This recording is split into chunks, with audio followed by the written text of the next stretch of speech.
nature.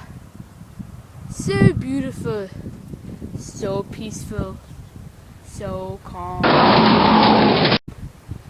It has many things like trees.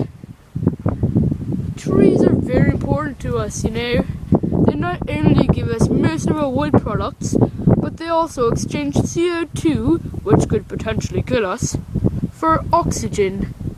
If there weren't any trees in the world, I'd have to divorce with my wife. I don't know why I'm listing that as a negative thing. But beside trees, there are many other important things in nature, like sticks, grass, playgrounds, what?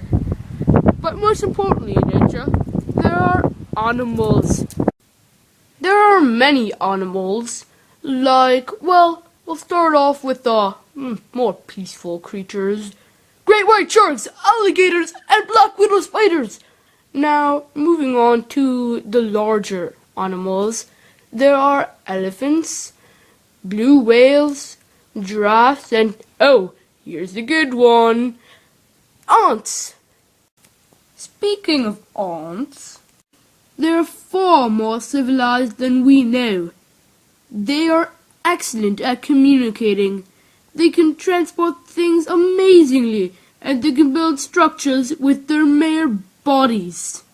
But unfortunately, their population far exceeds humans, so now we're gonna have to kill some. So let's stomp on some ants for mankind!